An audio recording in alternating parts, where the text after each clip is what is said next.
Mes très chers amis, vous l'avez compris et encore mieux après les propos de Daniel il y a quelques instants, nous n'avons pas choisi Charleroi par hasard. Nous connaissons les formidables talents, cher Olivier. Nous connaissons les potentialités de cette grande métropole wallonne. Et nous voulons le meilleur pour Charleroi, comme nous voulons le meilleur pour l'ensemble de la Belgique.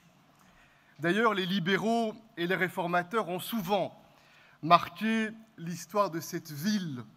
Je pense par exemple ce matin à Joseph Thiroux, bourgmestre pendant 25 ans, qui a tiré cette ville vers le progrès et vers la prospérité pendant près d'un quart de siècle. Il a construit le nouvel hôtel de ville, le conservatoire de musique, le musée des beaux-arts ou encore le palais des expositions. Alors je veux le dire avec clarté, avec un peu de chaleur aussi, cher Olivier, très chers amis Carolo, oui, les libéraux, les réformateurs se sentent bien ici, sur cette terre, à Charleroi.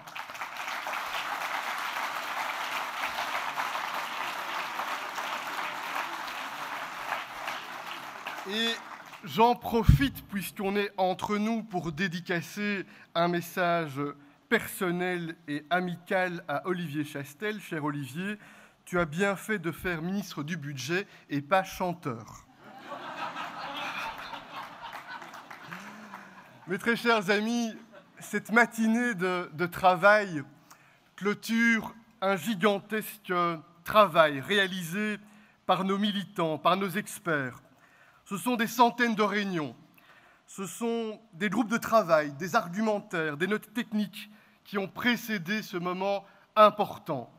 Et je veux bien entendu remercier tous les militants, tous les sympathisants dans les sections locales, sur le terrain, qui, avec nous pendant de nombreux mois, ont échangé les arguments, ont réfléchi, ont précisé, ont peaufiné nos propositions. Je remercie aussi tous les mandataires, les parlementaires qui se sont mobilisés dans ce groupe de travail, sous la houlette et avec les conseillers du Centre d'études du mouvement réformateur. Merci aux différents collaborateurs, aux différents conseillers. Merci aussi à Richard Miller pour ce travail réalisé.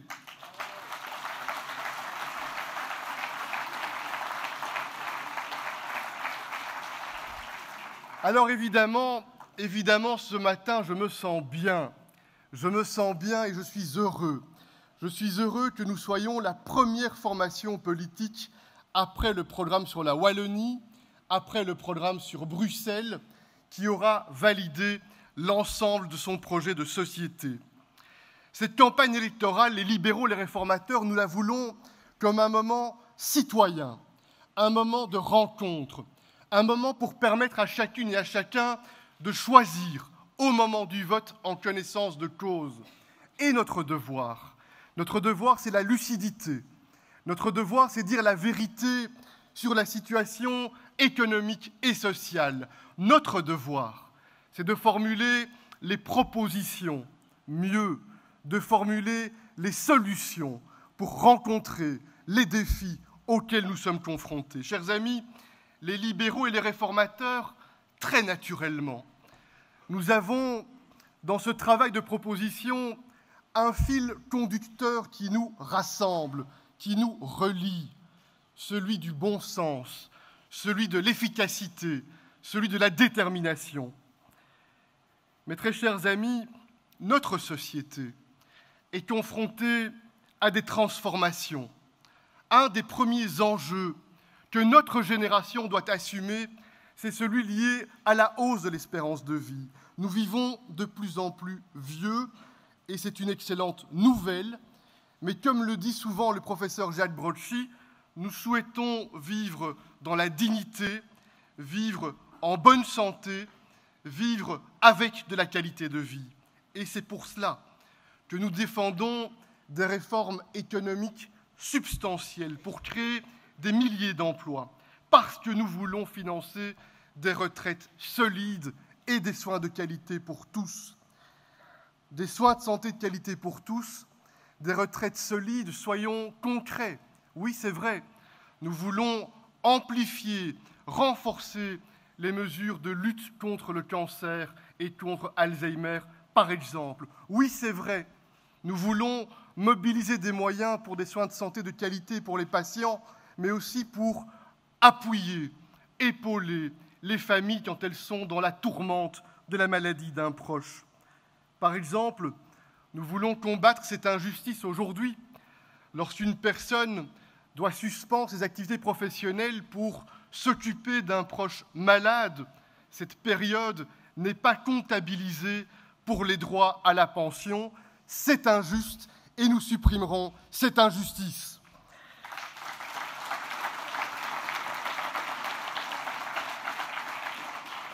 Et sur tous les sujets, nous devons dire la vérité.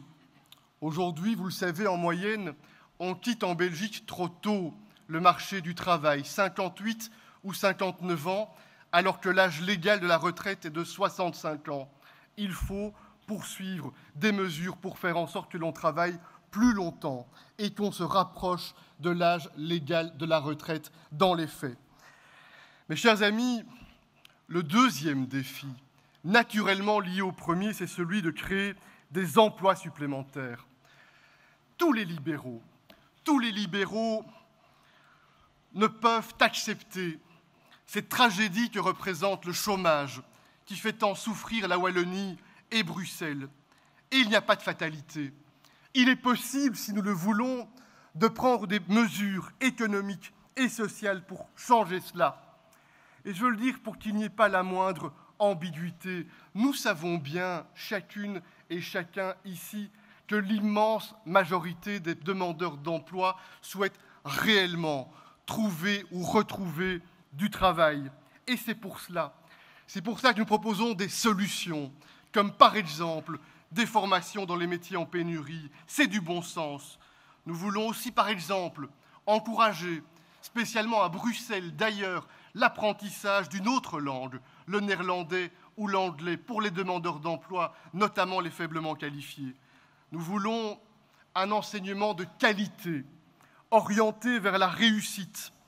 Et la grande différence entre nous et d'autres, c'est que nous, on fait confiance sur les enseignants, les directeurs d'école, les équipes pédagogiques. Qui mieux qu'un directeur d'école, qui mieux qu'un enseignant devant sa classe, sait ce qui est bon pour relever le niveau. Et pour nous, je veux le dire avec force, je veux le marteler, je veux le répéter, pour nous, lutter contre l'échec scolaire de grâce, ça n'est pas de baisser le niveau général pour tout le monde. Lutter contre l'échec scolaire, c'est refuser le nivellement par le bas. Jamais nous ne braderons l'enseignement.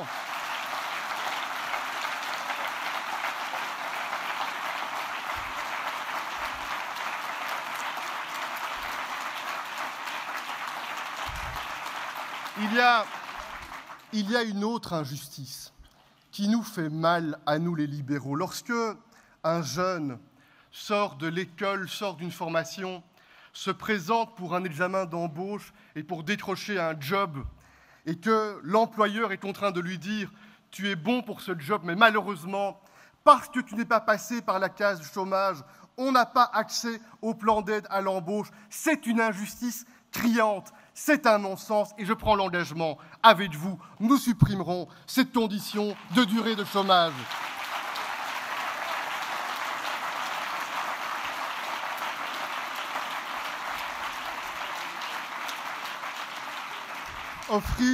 Offrir des solutions, être concret, c'est aussi par exemple constater dans nos communes, dans les écoles, dans les hôpitaux, dans les bibliothèques, qu'il y a beaucoup d'emplois de proximité qui ne sont pas occupés et des fonctions qui pourraient l'être.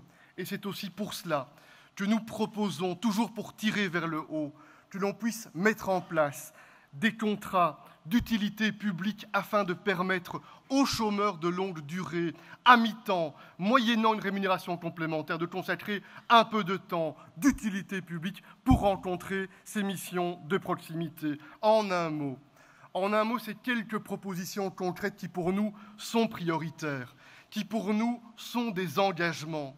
Elles traduisent notre conception du rapport entre les femmes, les hommes et la société. En un mot, ce que nous voulons, nous, c'est tendre la main aux demandeurs d'emploi. Nous refusons purement et simplement ce système qui condamne les demandeurs d'emploi au chômage à perpétuité.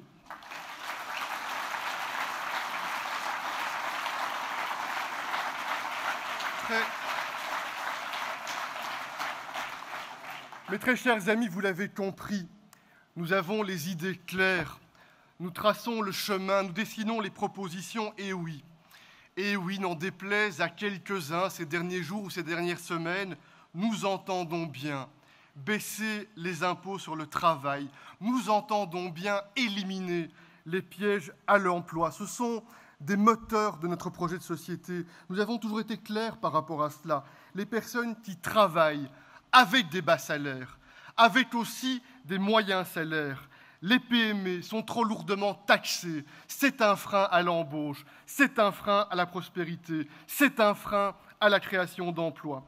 Nous sommes, très chers amis, dans le top 3 des pays les plus taxateurs sur le travail en Europe. Et dans le même temps, nous sommes malheureusement au sommet des régions, en Wallonie et à Bruxelles, où le chômage, spécialement le chômage des jeunes, est le plus élevé. Et donc, oui, c'est vrai, nous voulons donner plus de pouvoir d'achat aux personnes qui travaillent, aux personnes qui ont travaillé, aux personnes qui veulent travailler.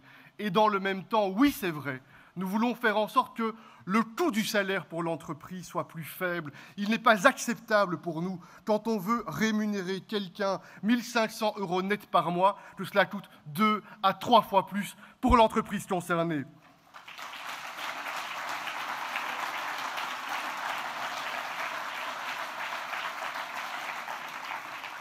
Mes très chers amis, je vous le dis, nous allons, dans les semaines et les mois qui viennent, continuer à exprimer nos propositions, à défendre nos convictions. Nous prenons 3 engagements simples et clairs. Nous voulons mettre en place le taux 0% sur les 13 000 premiers euros par an. Nous voulons relever le montant à partir duquel on paye 50% d'impôts. Nous voulons baisser l'impôt des sociétés, spécialement pour les PME. En un mot, pour nous, les travailleurs, la classe moyenne, ce n'est pas le Mr Cash de l'État.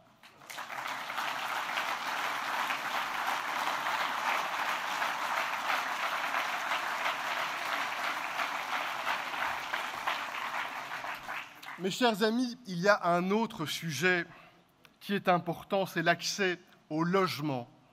Accéder à un logement de qualité, ça touche directement la dignité des familles et des personnes. Et nous voulons soutenir les familles qui rêvent de devenir propriétaires de leur logement. C'est pour cette raison, vous le savez, que nous avons toujours soutenu les déductions fiscales pour encourager l'accès au premier logement dans le cadre des crédits hypothécaires. Dans quelques semaines, l'entrée en vigueur de la réforme de l'État va donner aux régions, à la Wallonie et à Bruxelles, la capacité de décider pour ces matières fiscales qui concernent directement les familles en Wallonie et à Bruxelles. Certains ont voulu annoncer le rétrécissement et même la remise en cause de ces mesures. Et je veux le dire de façon solennelle avec vous, nous défendrons le maintien de ces réductions d'impôts parce qu'elles sont justes, parce qu'elles sont utiles, parce qu'elles sont efficaces et exactement dans le même esprit, j'en fais la déclaration solennelle, nous refuserons la taxation sur les loyers.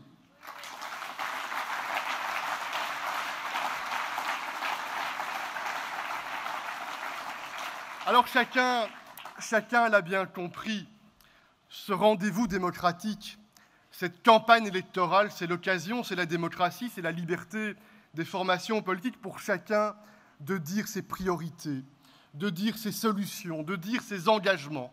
C'est ce que nous faisons ce matin, ensemble et rassemblés.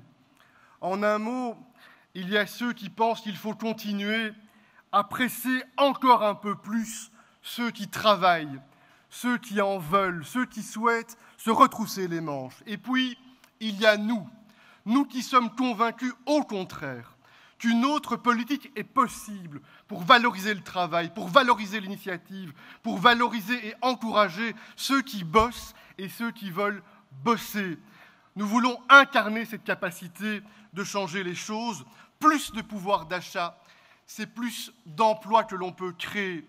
Et ces milliers d'emplois que l'on peut créer, ce sont des solidarités supplémentaires pour les retraites, pour les soins de santé. Très chers amis, je le dis avec beaucoup de tranquillité, avec beaucoup de calme, mais aussi avec une grande détermination. En réalité, le choix qui se pose aux citoyens, il est clair, et je veux le dire et je veux mettre en garde, c'est aujourd'hui l'acharnement fiscal sur les gens qui travaillent et qui veulent travailler, qui est la plus grave menace sur notre pays. Chers amis, le tirage au sort, vous l'avez vu, nous a accordé le numéro 1. J'y vois naturellement un beau présage, mais je sais que c'est à nous tous, les candidates, les candidats, les militantes, les militants, les sympathisants, qu'il appartiendra maintenant de convaincre sur le terrain, partout en Wallonie, à Bruxelles, être à l'écoute des attentes, être à l'écoute des interpellations, expliquer nos arguments, expliquer nos solutions. Notre projet, et c'est ce qui nous rassemble, c'est ce qui nous fait vibrer, il est marqué du sceau de la liberté, il est marqué du sceau du courage et de l'effort, il est marqué de cette volonté si farouche pour nous, les libéraux et les réformateurs, de travailler pour une société qui soit plus juste, une société où l'émancipation, ce n'est pas un propos déclamatoire ou théorique, mais l'émancipation, c'est la capacité pour chacune, chacun de prendre sa vie en main, de faire ses propres choix, de déterminer ce qui est sa part personnelle de bonheur. C'est ça la société libérale, réformatrice que nous aimons et qui nous mobilise. Et nous n'allons pas promettre tout et n'importe quoi. Nous allons continuer à dire les priorités absolues qui, pour nous, sont des engagements solennels, face et les yeux dans les yeux avec les citoyens et les électeurs. Notre fil conducteur, je vous l'ai dit, c'est le bon sens et c'est l'efficacité. Par nature, toujours, les libéraux refusent la fatalité. Un autre modèle économique, je vous le dis, qui crée plus d'emplois, qui conforte les solidarités, est possible. Comme chaque fois, nous sommes tous et toutes, tout entiers tournés vers l'avenir. Nous sommes porteurs de solutions. Ce vote dans quelques semaines, il est crucial parce qu'il orientera pour les 5 prochaines années les décisions qui vont influencer directement le quotidien des jeunes, le quotidien des retraités, le quotidien des familles, le quotidien des entreprises. Nous sommes sérieux, nous sommes tenaces, nous sommes déterminés et nous sommes rassemblés. C'est l'heure de choisir, c'est l'heure de convaincre, c'est l'heure du bon sens, c'est l'heure des libéraux et des réformateurs. Votez bien, votez un. Bonne campagne à chacune et à chacun.